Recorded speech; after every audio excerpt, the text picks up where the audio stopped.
जय माता दी भक्तजनों, कैसे हैं आप सब। आप सभी पर माता रानी की कृपा बनी रहे। चलिए आज सुनते हैं गोलोक खंड का, गर्ग संहिता के गोलोक खंड का 19वां अध्याय। राधे राधे, जय श्री कृष्ण। 19वें अध्याय में है दामोदर श्री कृष्ण का उलूखल बंधन तथा उनके द्वारा यमला अर्जुन वृक्षों का उद्धार। श्री नारद जी कहते हैं, राजन, एक समय गोपांगनाएं घर घर में गोपाल की लीलाएं गाती हुई गोकुल में सब ओर दधि मंथन कर रही थी। श्रीनंद मंदिर में सुंदरी यशोदा जी की भी प्रातःकाल उठकर दही के भांड में रई डालकर उसे मथने लगी। मथाने की आवाज़ सुनकर बालक श्री नंदनंदन भी नवनीत के लिए कौतूहल बस मंजीर की मधुर ध्वनि प्रकट करते हुए नाचने लगे। माता के पास बाल कीड़ा परायण श्री कृष्ण बार बार चक्कर लगाते और नाचते हुए बड़ी शोभा पा रहे थे और बजती हुई करधनी के घुंघरुओं की मधुर झंकार बार बार फैला रहे थे। वे माता से मीठे वचन बोलकर ताज़ा निकाला हुआ माखन मांग रहे थे।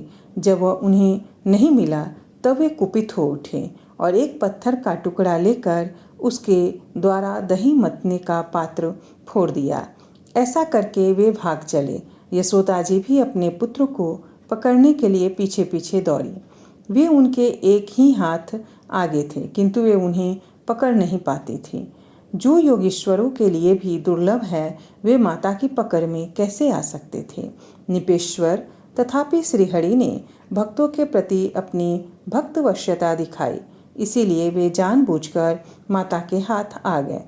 अपने बालक पुत्र को पकड़कर यशोदा ने रोषपूर्वक उखल में बांधना आरंभ किया। वे जो बड़ी से बड़ी रस्सी उठाती, वही वही उनके पुत्र के लिए कुछ छोटी पड़ जाती थी। जो प्रकृति के तीनों गुणों से न बंध सके, वे प्रकृति से परे विद्यमान परमात्मा यहाँ के गुण से रस्सी से कैसे बंध सकते थे।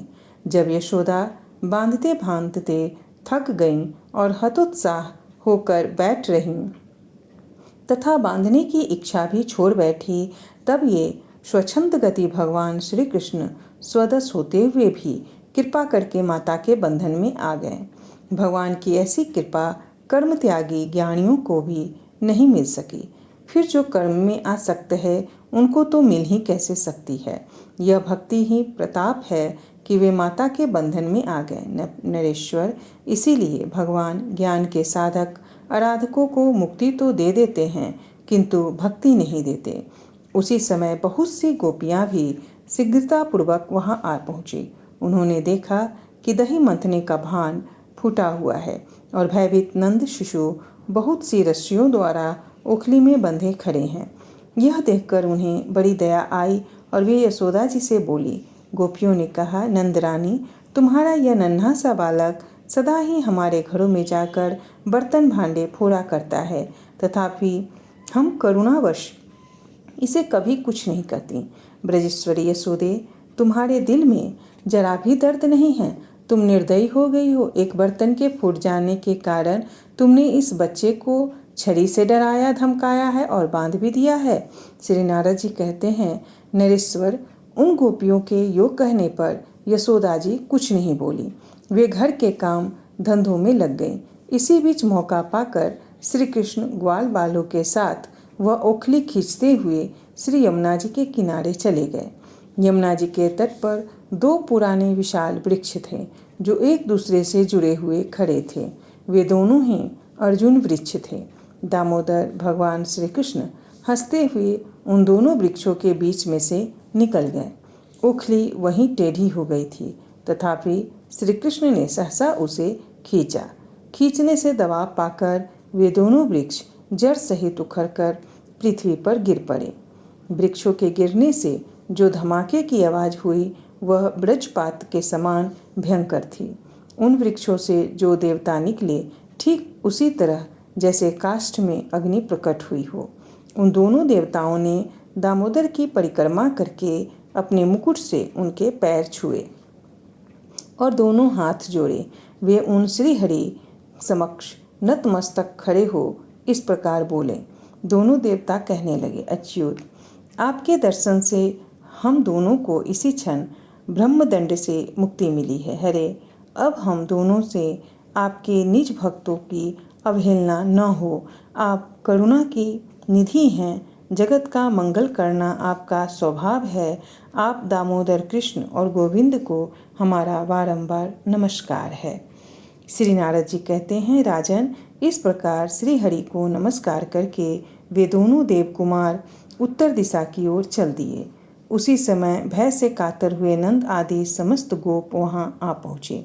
वे पूछने लगे, ब्रजबाल को बिना आंधी पानी के ये दोनों वृक्ष कैसे गिर पड़े, शीघ्र बताओ। तब उन समस्त ब्रजवासी बालकों ने कहा, इस कन्हैया ने ही दोनों वृक्षों को गिराया है। उन वृक्षों से दो पुरुष निकलकर यहाँ खड़े थे, जो इसे नमस्कार करके अभी अभी उत्तर दिशा की ओर गए हैं। उनके अंगों से दीप्तिमती प्रभा निकल रही थी। श्री नारद जी कहते हैं, राजन, ग्वाल बालू की यह बात सुनकर उन बड़े बूढ़े गोपों ने उस पर विश्वास नहीं किया। नंद जी ने उखली में रस्सी से बंधे हुए अपने बालक को खोल दिया और लाड प्यार करते हुए गोद में उठाकर उस शिशु को सूंघने लगे। नरेश्वर नंद जी ने अपनी पत्नी को बहुत उलाहना दिया और ब्राह्मणों को 100 गौएं दान के रूप में दी। बहुलास्व ने कहा, देवर्षि प्रवर, वे दोनों दिव्य पुरुष कौन थे, यह बताइए। किस दोष के कारण उन्हें यमला अर्जुन वृक्ष होना पड़ा था। श्री नारद जी कहते हैं, राजन, वे दोनों कुबेर के श्रेष्ठ पुत्र थे, जिनका नाम नलकुबर और मणिग्रीव है।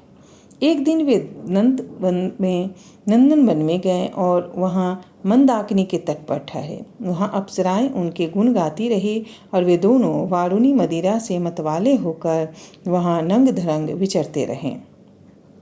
एक तो उनकी युवा अवस्था थी, दूसरे वे द्रव्य के दर्प में से दर्पित थे। इसी अवसर पर किसी काल में देवल नामधारी मुनिंद्र, जो वेदों के पारंगत विद्वान थे, उधर आ निकले। उन दोनों कुबेर पुत्रों को नग्न देखकर ऋषि ने उनसे कहा, तुम दोनों के स्वभाव में दुष्टता भरी है, तुम दोनों अपनी सुध-बुध को बैठे हो। इतना कहकर देवल जी फिर बोले, तुम दोनों वृक्ष के समान जड़, धृष्ट तथा निर्लज्ज हो। तुम्हें अपने द्रव्य का बड़ा घमंड है, अतः तुम दोनों इस भूतल पर 100 दिव्य वर्षों तक के लिए वृक्ष हो जाओ।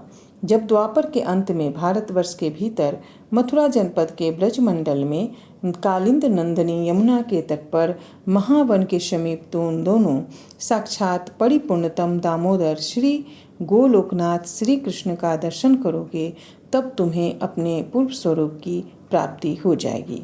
श्री नारद जी कहते हैं, नरेश्वर, इस प्रकार देवल के शाप से वृक्ष भाव को प्राप्त हुए नलकुबर और मणिग्रीव का श्री कृष्ण ने उद्धार किया।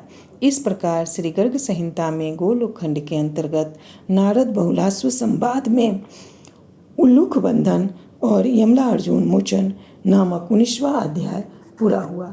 धन्यवाद दोस्तों। अगर वीडियो पसंद आए तो वीडियो को ज़्यादा से ज़्यादा लाइक करें, शेयर करें और